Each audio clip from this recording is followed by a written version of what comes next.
Hey there, you're listening to the Pursue Your Spark podcast. My name is Heike Yates, and on this show we talk about how to unlock your potential in your fitness lifestyle with tips, strategies, and interviews to help you create a life you love. Welcome to another episode of the Pursue Your Spark podcast.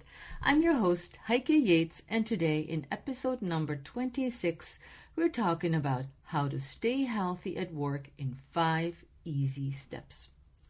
I hope you had an amazing summer, took some time off, perhaps traveled, explored some new places, enjoyed some new exciting foods, or simply relaxed. My husband Jan and I just got back from Europe a few weeks ago, but it seems already so long ago that I'm already talking about our next trip. He just rolls his eyes because we have to fix a few more house projects that we need to tackle and finish our renovation. But we're settling into our chores and our daily work routines just like everybody else after the summer. Many of us have been much more active during our vacation than we normally are at home. Most of the time, exercise was simply planned into our vacation, and even a staycation allowed for more time to de-stress, eat healthier, and stay more active. Now that we're back home, we're stressed because work has piled up while we're away. If you have kids, then the kids' activities are starting back up again, and you will spend many hours carpooling, driving to the soccer field, and getting food for the team, and God knows what. But even without kids, we have a lot of social obligations, and they do take, as much as they are fun, they do take up a big chunk of our time. But let's not wait until we're free from work and obligations to stay healthy and fit.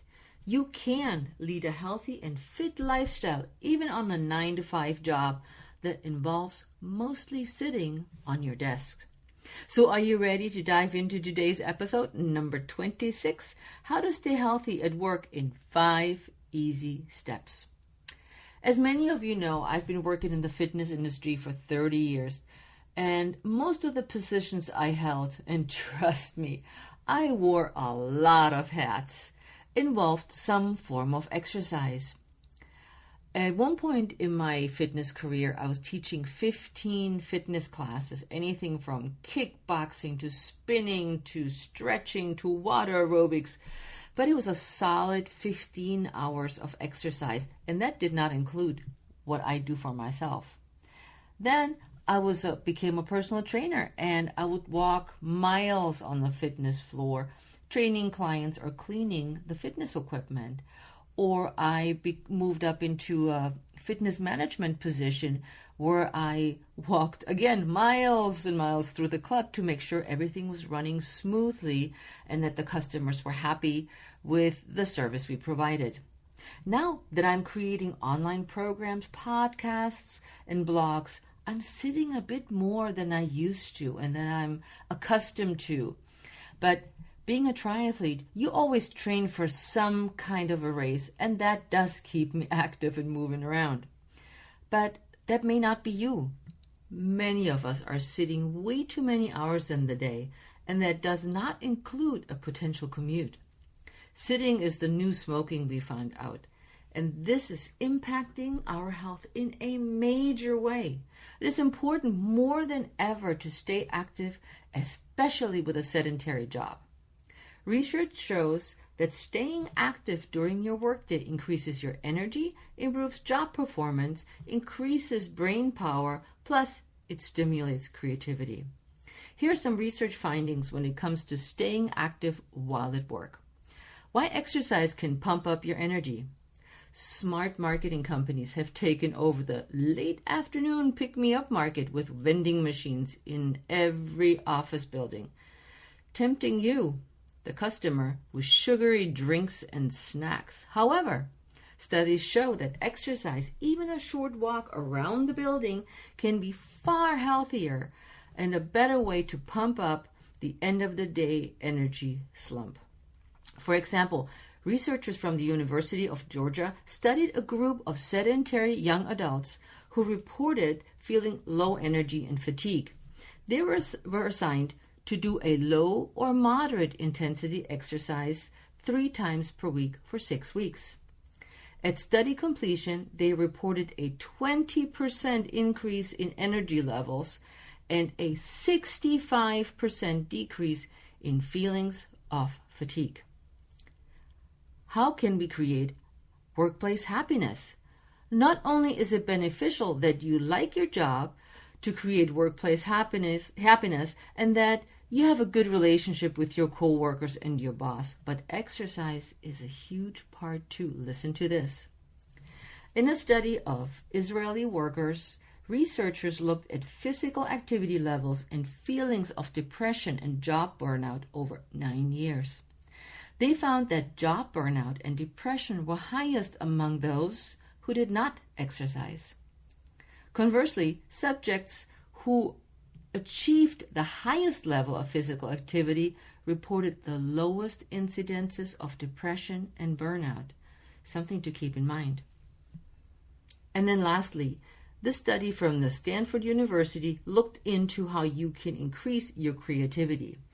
So researchers from the Stanford University conducted a test where subjects completed a test of creative thinking while seated and then again while walking on a treadmill or outdoors.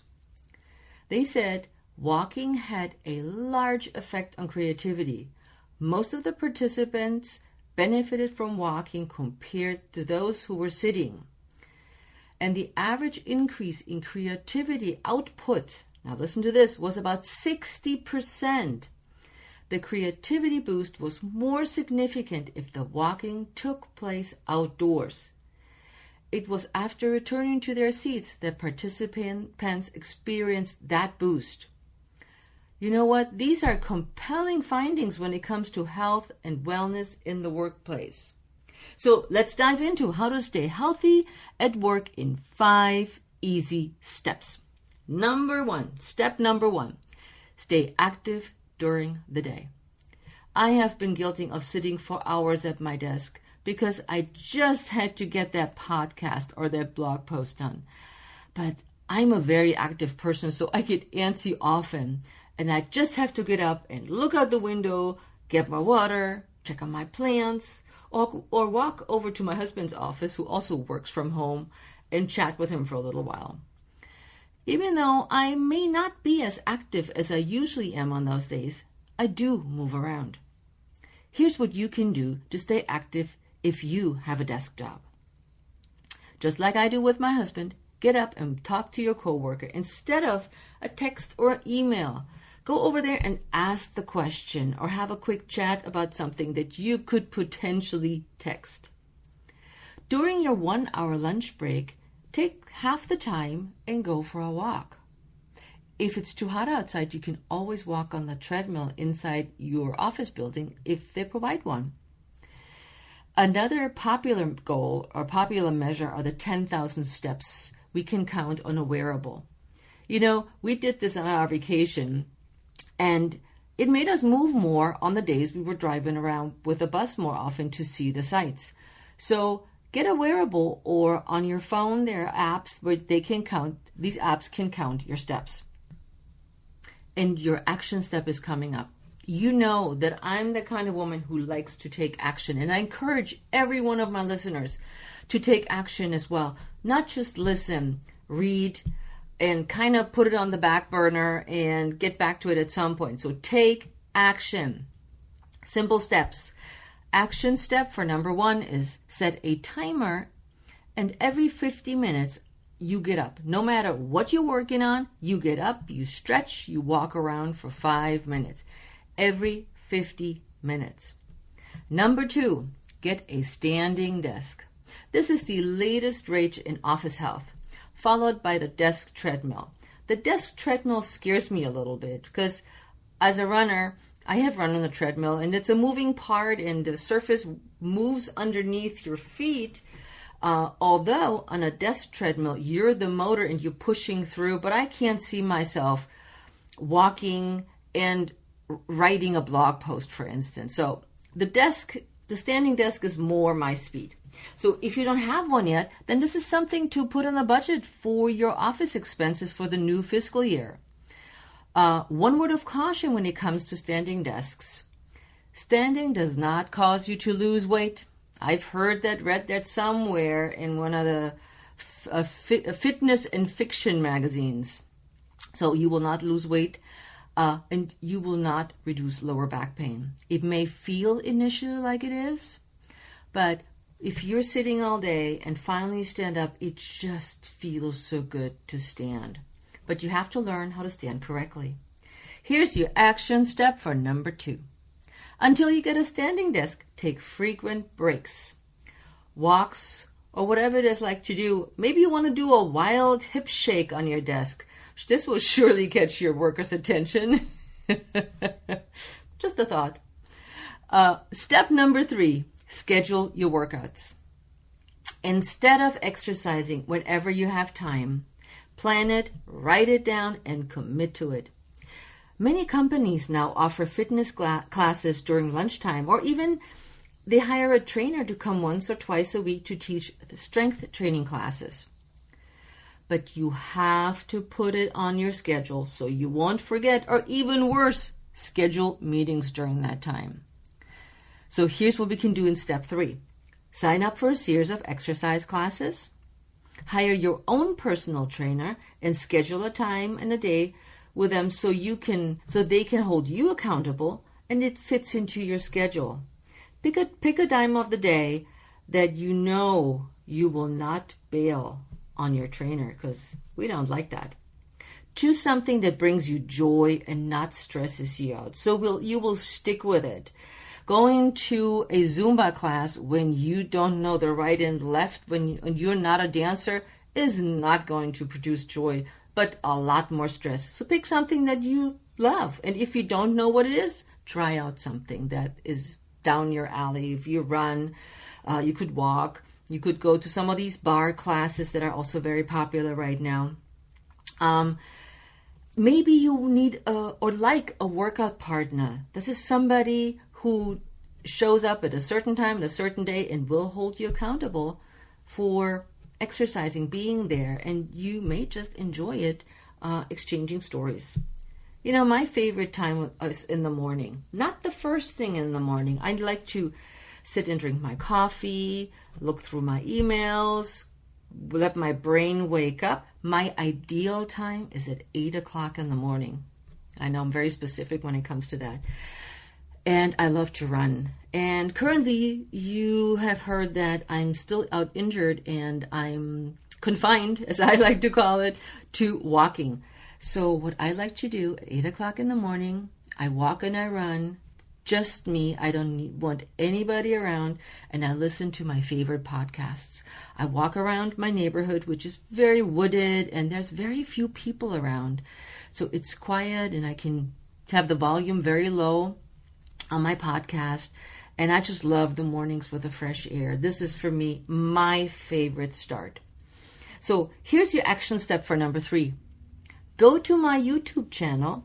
I made an office exercise video for you, and I tailored it to you, the professional woman. I'm wearing a dress and I have heels. I will put a link in the show notes so you can see what I got done in under 10 minutes in my office clothes. You are ready to change your life, but lack confidence to take the first steps towards your fitness, nutrition, and lifestyle goals because you don't know where to start. Or you understand the basic principles of a healthy lifestyle, but you feel overwhelmed and need a step-by-step action plan to help you get started. Or you feel like you're spinning in place and you're so ready for a fitness lifestyle overhaul to achieve results that last. Does that sound familiar? Then you might like my 7 days to ignite your spark planner. It's a 7-day accountability program where you take small but specific action steps each day so you feel confident and fearless in your life. The program is sent directly to your inbox once you pay, and you have instant access to the 7 days to ignite your spark planner. I will put a link in the show notes so you can get your hands on the 7 days to ignite your spark planner today. So on to number 4, staying hydrated. You may have seen a picture of me with my 3 amigos, as I like to call them. Number 1 is my super shake, which is my breakfast, a huge glass of water, and my pretty big cup of coffee. That's how I like to start my mornings when I have office work to do. It is super important to stay hydrated during the day. Because you're not obviously sweating, you may not know how dehydrated you are until you go to the bathroom and your urine is no longer a pale yellow and you're wondering why you have no energy and you feel fatigued. And simply is because you're dehydrated. Drink about 8 to 10 glasses of water may not only help you stay hydrated, feel better, feel more energized, but it also may help prevent the afternoon snack attack. So put a glass of water on your desk. You can get up every time your glass is empty and walk to the cooler. That's a 2-for-1. And do this instead of grabbing a candy bar or even worse, a soda. Oh my God. A coffee, or eat a piece of fruit. That works too. For more information and inspiration, read my blog post because I snuck that piece of fruit in there. I've heard so many of you telling me that they just can't drink that water. I just can't see it anymore. So go to heikeyates.com and read my blog post called Having Trouble Drinking Water? I will put a link in the show notes because it has to do with eating your water. Here's the action step for number 4. I know you're gonna grin about this one. Buy a pretty 16-ounce water bottle. Isn't it nicer to look at something pretty that you appreciate instead of an old banged up plastic water bottle or a coffee cup where you drink your water out of? Just to keep in mind, add maybe some cucumbers or orange slices if you don't like the plain water and are sick of it. Then add some water and maybe some ice. That may just be the ticket for you to stay hydrated. Number 5, bring your own lunch. This may initially take a little bit of planning, but it's a lot easier to grab unhealthy foods at work when you're starving and you're unprepared when the hunger pangs hit you. You will make sure you're eating for energy and not just to fill your growling stomach that way. This may prevent overeating later or grabbing an unhealthy snack from the vending machine when the afternoon lull hits you. So here's what you can start out with. Try to pack your lunch every day rather than eating out on your lunch break. I see many women that go to the salad bar and then they pile on just salads and carrots and there's no protein and there's no good fats as an avocado and all these kind of things. So pack your own lunch because you know what's in your lunch. Now, this can also save you money because eating out here in the Washington, D.C. area is around $15 a plate for lunch. Also may help you overeat, because you're making just as much as you need to eat. So here's some ideas. Make a turkey sandwich plus add a piece of fruit. Portable fruit, an apple, a banana. Cut up some pineapple. Put some strawberries pre-washed in a little Tupper or glass container. Or another one is bring leftovers from the night before. Again, bring a little container. If you need to heat it up in a glass container, you can maybe do that at work, hopefully. And you know what you're eating. There's no crap food in there. And it's healthy because you want to nourish your body. You want to give your body energy with the foods that you feed it. So there you have it. The 5 easy steps on how to stay healthy at work. Step number 1, stay active during the day. Get up every 50 minutes. Step 2, get a standing desk or keep standing up every 50 minutes until you have one. Number 3, schedule your workouts. Put them in your day timer, in your planner, so they are in there solid. Step number 4, stay hydrated. Go get that pretty water bottle. I just had to say it again. Step number 5, bring your own lunch. So there you have it. How to stay healthy at work in 5 easy steps. These are simple and doable steps that can make a big difference in your health when you put them into practice every day. I love to hear how you stay healthy at work. Maybe you have some thoughts that you like to share with everybody else. And that's it for today. Until next time at the Pursue Your Spark podcast, have the most healthy day, and I'll see you next time. Ciao.